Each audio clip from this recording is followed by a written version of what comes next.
Hello friends, welcome to my channel. இன்றைக்கி நம்ம சேனலில் என்ன பார்க்குறோம் அப்படின்னா, தலைவிதியே மாற்றக்கூடிய வெற்றிலை தீப வழிபாடு தான் ஷேர் பண்ணியிருக்கேன். வெற்றிலை தீப வழிபாடு எப்படி எளிய முறையில் செய்யலாம் அப்படிங்கிறத வீடியோவில் வந்து ஷேர் பண்ணியிருக்கேன். வீடியோ ஸ்கிப் பண்ணாமல் பாருங்கள், கண்டிப்பாக வீடியோ உங்களுக்கு யூஸ்ஃபுல்லாக இருக்கும். வீடியோவில் நிறைய சுவாரஸ்யமான தகவல்களும் ஷேர் பண்ணியிருக்கேன். கண்டிப்பாக வீடியோ ஸ்கிப் பண்ணாமல் பாருங்கள். நம்ம சேனலை ஃபஸ்ட் டைம் பார்க்குறீங்க அப்படின்னா சப்ஸ்கிரைப் பண்ணி சப்போர்ட் பண்ணுங்கள். இவ்வளோ நாளாக சப்ஸ்கிரைப் பண்ணி சப்போர்ட் பண்ணிட்டு இருக்க அத்தனைக்கும் ரொம்ப ரொம்ப தேங்க்ஸுங்க. இப்போ வந்து நம்ம வீடியோக்குள்ளே போயிடலாங்க. வெற்றிலை தீபம் அப்படின்னாலே முருகனுக்கு அப்படிங்கிறது எல்லாத்துக்கும் தெரிஞ்ச ஒன்று தான். எதுக்காக முருகனுக்கு வெற்றிலை தீபம் போடுறோம் அப்படின்னா, வெற்றிலை அப்படிங்கிறது வெற்றி கூட்டல் இலை அப்படின்னு வந்து சொல்லுவாங்க. அதாவது வெற்றியை தரக்கூடிய இலை அப்படிங்கிறனால தான் இதுக்கு பேர் வெற்றிலைன்னு வந்தது. ரெண்டாவது பார்த்திங்கன்னா, ஒவ்வொரு மரமுமே சரி, ஒவ்வொரு செடி கொடிகள்லாமே சரி, மொட்டாகி மொட்டுலேருந்து பூவாகி பூ காயாகி கனியாகும். ஆனால் வந்து வெற்றிலை மட்டும் வெறும் இலையாக மட்டுமே இருக்குது. இதனால தான் இதுக்கு வந்து இவ்வளோ மகத்துவம். அதாவது சின்ன கொழுந்துலேருந்தும் சரி, பெருசானாலும் சரி, இது காயும் காய்க்கிறதில்ல, பழமும் பழுக்கிறதில்ல. சின்னதாக இருந்தாலும் அதே வெற்றிலை தான், பெருசானாலும் அதே வெற்றிலை தான். அது மட்டும் இல்லாமல் வெற்றிலையோட நுனியில் மகாலட்சுமி தாயார் வாசம் செய்கிறாங்கன்னு சொல்லுவாங்க. அதனால் மங்கள காரியங்களுக்கு எல்லாத்துக்குமே இந்த வெற்றிலையை வந்து நம்ம பயன்படுத்துகிறோம். ஆதிகாலத்திலேருந்து வெற்றிலைக்கு அவ்வளோ ஒரு முக்கியத்துவம் கொடுத்துருக்காங்க. மங்கள காரியங்கள் எந்தெந்த இடத்துலலாம் நடக்குதோ அந்த இடத்துல வெற்றிலை இல்லாமல் அந்த மங்கள காரியங்கள் அங்கே நடக்காது அப்படிங்கிற மாதிரி சொல்லுவாங்க. இந்த வெற்றிலையில் நம்ம தீபம் போடுறப்போ காரிய தடைகள் நீங்கும், திருமணம் ஆகாதவங்களுக்கு திருமணமாகும், குழந்தை இல்லாதவங்களுக்கு குழந்தை கிடைக்கும் அப்படின்லாம் வந்து நம்பப்படுது. அதுவும் உண்மையும் கூட தான். ஏன்னா நம்ம ஒரு விஷயத்தை நம்பி நம்ம வந்து செய்கிறோம் அப்படின்னாலே கண்டிப்பாக வந்து அது 100% நடக்கும். வெற்றிலை தீபம் போடுறத ஒவ்வொருத்தரும் ஒவ்வொரு மாதிரி சொல்கிறாங்க. இதில் வந்து எந்த முறையில் இதை கரெக்டாக கடைப்பிடிக்கிறது அப்படிங்கிறதே தெரியலங்க அப்படின்னு சொல்லிட்டு கேட்டிருந்தாங்க. யார் கேட்டா அப்படின்னா என்னோடய ஃப்ரெண்டு தான் வந்து கேட்டிருந்தாங்க. அதாவது 6 விளக்கு ஏற்றணுமா, அதாவது 6 வெற்றிலை வச்சு 6 விளக்கு ஏற்றணுமா, இல்லை ஒரு வெற்றிலையை வச்சு 6 விளக்கு ஏற்றணுமா அப்படிங்கிற மாதிரி எனக்கு டவுட் நிறையா வருதுப்பா. எனக்கு வந்து கொஞ்சம் டீட்டெயிலாக சொல்லு. அதுவும் இல்லாமல் எனக்கு வந்து அவ்வளோ தூரம்லாம் பண்ணுறதுக்கு என்னால் டைம் இல்லை.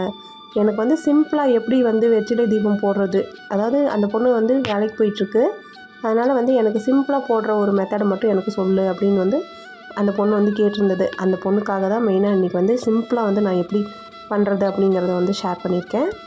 வெற்றிலை தீபத்தில் ஒரு விளக்கு போடுறதா, 2 விளக்கு போடுறதா, இல்லை 6 விளக்கு போடுறதா அப்படிங்கிறதெல்லாம் உங்களோட விருப்பம்.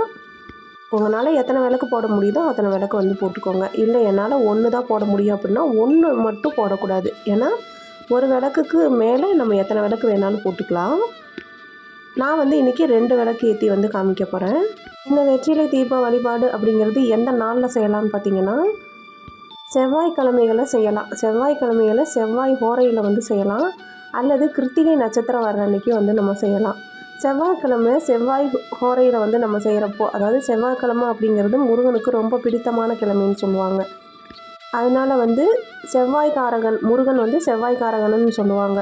வீடு நிலம் இந்த மாதிரி பிரச்சனைகள் இருக்குது அப்படின்னா முருகனுக்கு வந்து செவ்வாய்க்கிழமைகளில் வெற்றிலை தீப வழிபாடு செஞ்சோம் அப்படின்னா அந்த பிரச்சனைகளும் தீரும் அப்படின்னு சொல்லுவாங்க. சொந்த வீடு இல்லாதவங்களுக்கு இந்த வெற்றிலை தீபம் 9 வாரம் போட்டோம் அப்படின்னாலே 10வது வாரத்துலேயே ஒரு நல்ல ரிசல்ட் தெரியும் அப்படின்னு வந்து சொல்லுவாங்க. அதுக்கப்புறம் அந்த பொண்ணே வந்து சொல்லியிருந்தது, வேல் இருந்தால் தான் அந்த பூஜை பண்ணணுமா அப்படின்லாம் கேட்டிருந்தது.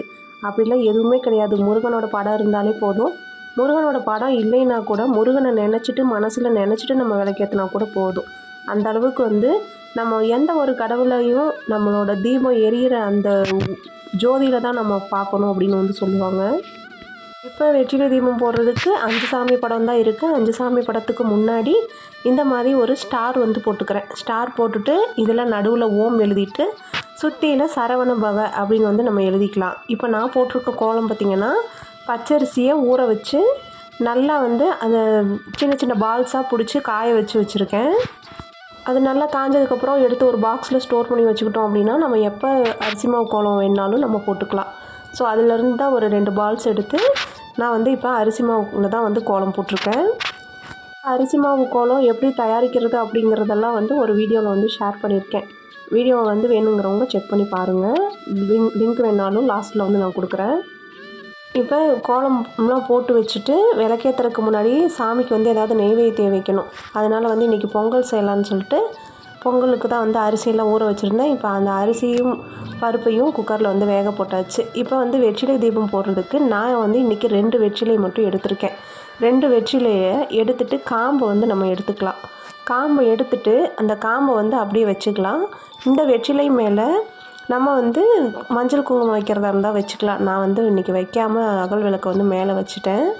அதனால் வந்து நீங்கள் வெற்றிலையில் பொட்டு வச்சுட்டு அதுக்கப்புறமா மேலே அகல் விளக்கை வந்து வச்சுக்கோங்க. இதே இது நீங்கள் 6 தீபம் போடுறீங்க அப்படின்னா 6 வெற்றிலையை இந்த சரவண பவன் எழுதியிருக்கும் இல்லைங்களா, அந்த இடத்துல 6 வெற்றிலையை வந்து வச்சுருங்க. வச்சுட்டு நடுவில் ஒரு விளக்கு வச்சும் கூட ஏற்றலாம். இல்லை அப்படின்னா எங்களால் 6 விளக்கு ஏற்ற முடியுது அப்படின்னா தாராளமாக 6 வெற்றிலை மேலேயும் 6 விளக்கு வச்சு நீங்கள் வந்து தீபம் வந்து ஏற்றலாம். நீங்கள் வேல் வச்சுருக்கீங்க அப்படின்னா அந்த ஓம்னு நம்ம எழுதியிருக்கோம் இல்லைங்களா, அந்த இடத்துல நீங்கள் வேலை வந்து வச்சுக்கலாம். நம்ம மனசார பண்ணக்கூடிய எல்லா விஷயமுமே நம்மளுக்கு வந்து மன ஆறுதலை கொடுக்கும். அவங்க அப்படி பண்ணுறாங்க, இவங்க இப்படி பண்ணுறாங்க அப்படின்னு நம்ம நினைக்காம நம்ம மனசுக்கு கடவுளுக்கு உண்மையாக நம்மளால் என்ன பண்ண முடியுதோ அதை பண்ணிக்கலாம். கடவுள் ரொம்ப காஸ்ட்லியாக பண்ணால் தான் நம்ம கேட்குறத கொடுப்பாரு அப்படிங்கிறதெல்லாம் எதுவுமே கிடையாது. மனசார நம்ம என்ன பண்ணினாலும் கடவுள் ஏற்றுக்குருவார். ஏன்னா அவர் கடவுள் இல்லைங்களா. அதுலேயும் இந்த முருகன் இருக்கார் பாருங்க, அவர் உண்மையிலே வேறு லெவல் அப்படின்னு தான் வந்து சொல்லணும். ஏன்னா கூப்பிட்ட குரலுக்கு ஓடி வருவாங்கன்னு சொல்லுவாங்க இல்லைங்களா, அந்த மாதிரி ஓடி வரக்கூடிய ஒருத்தர் தான் இந்த முருகன். நம்ம விளக்கு ஏற்றுற ஜோதியில் தான் நம்மளோட கடவுளை வந்து நம்ம தரிசிக்கணும்னு சொல்லுவாங்க. இப்போ வந்து நான் இந்த ஜோதியை வந்து உங்கள்கிட்ட நல்லா இதாகவே காமிச்சிருக்கேன் பாருங்கள். அப்படியே அந்த ஜோதியை பார்க்குறப்பவே உண்மையிலே ஒரு மைண்ட் வந்து அவ்வளோ ஒரு ரிலாக்ஸாக இருக்கும். அது மட்டும் இல்லாமல் விளக்கேற்றுறப்ப செல்வவளம் பெருக வேண்டும், நோய் நொடி அகல வேண்டும், கடன் தொல்லை தீர வேண்டும்னு சொல்லி விளக்கேற்றிக்கோங்க.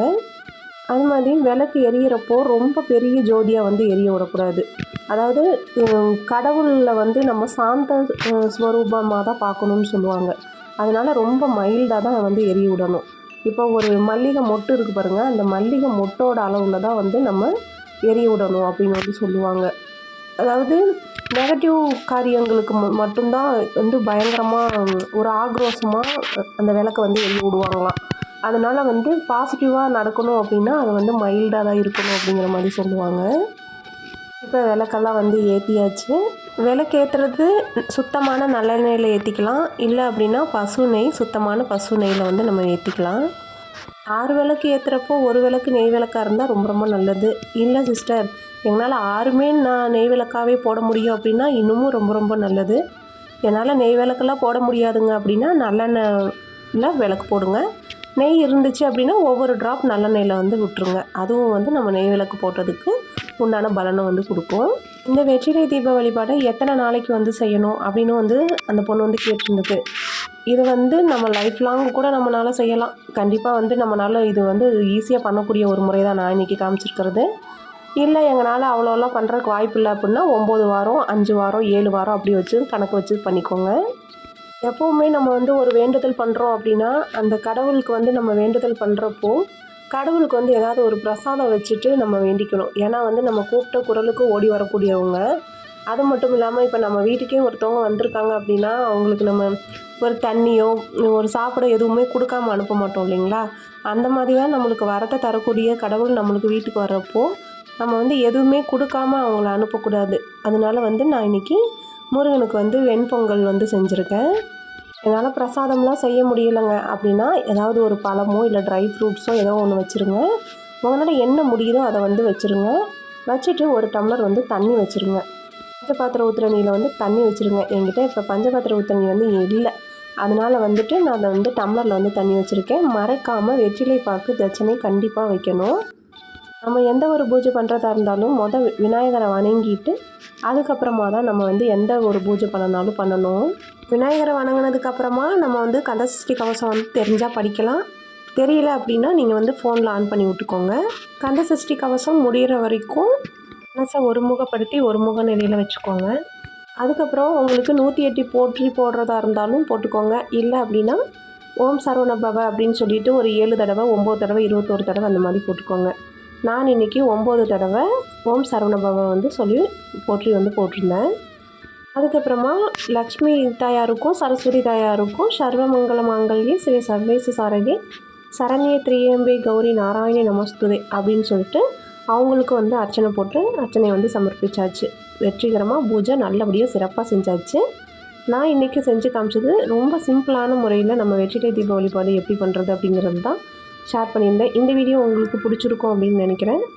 வீடியோ எப்படி இருந்துச்சு அப்படின்னு சொல்லிட்டு கமெண்ட் பண்ணுங்கள்.